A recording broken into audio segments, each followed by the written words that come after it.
Bonjour à tous. Alors aujourd'hui, j'aimerais vous inviter à m'accompagner dans ma promenade habituelle, on va dire, pour prendre un peu de recul finalement sur notre business, sur notre start-up, sur notre entreprise. En vous partageant en fait mon expérience en 2014 quand j'ai arrêté ma première start-up.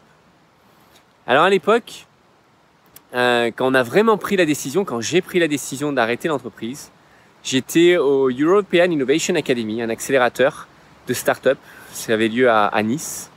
On était 300 entrepreneurs avec des mentors qui venaient de la Silicon Valley, puis un peu de partout dans le monde, certains d'Australie, un peu partout dans l'Europe. Et ce qui m'a aidé à prendre la décision d'arrêter cette toute première start-up il y a plus de 6 ans, ça a été une question que j'ai posée à un mentor. Et cette question était très précise. Quelle est la différence entre obstination et persévérance quand il s'agit de monter une start-up, quand il s'agit de lancer une start-up?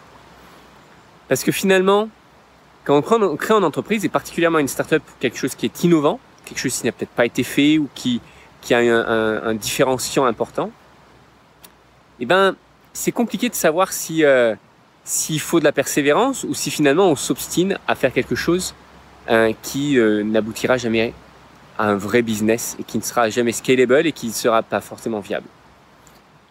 Alors, j'ai un mentor qui a répondu à cette question. Il a pris quelques secondes pour y réfléchir devant l'amphithéâtre. Et sa réponse a été très franche. Ça a été 18 mois.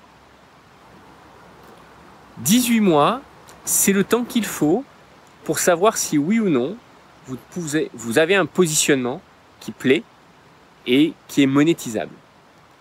Donc si en 18 mois, vous n'obtenez pas un début de business model et des fans, des personnes qui sont absolument fans de ce que vous faites, ça veut dire que finalement, vous courez après quelque chose qui potentiellement, encore une fois, c'est pas une règle qui est universelle, mais potentiellement, vous pourriez courir après quelque chose qui n'est pas viable ou qui ne fonctionne pas.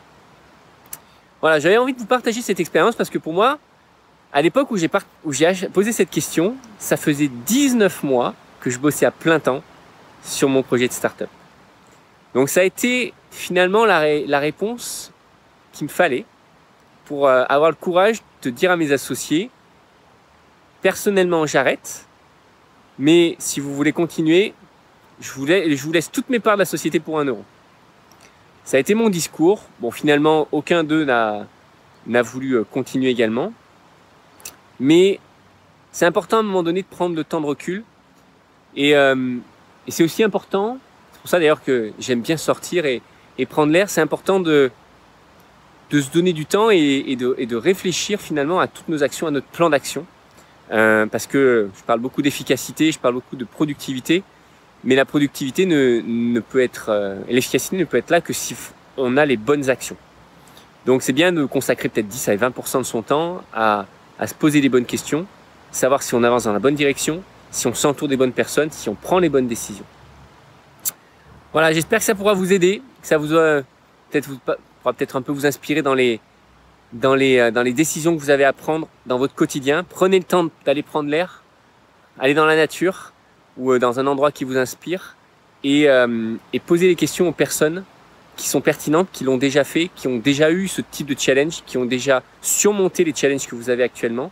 Et rappelez-vous, si vous êtes en train de monter une start-up ou si ça fait déjà un moment que vous êtes dessus, vous devez absolument obtenir des personnes qui seront contents de payer pour ce que vous avez à offrir. Des personnes qui non seulement vont vouloir votre produit, vont vouloir votre solution, mais qui seront fans de vous, de votre solution, de votre communication, de la valeur que vous leur apportez au quotidien. Et c'est vraiment l'objectif que je vous souhaite d'obtenir. Allez, je vous souhaite une bonne journée et je vous dis à très bientôt.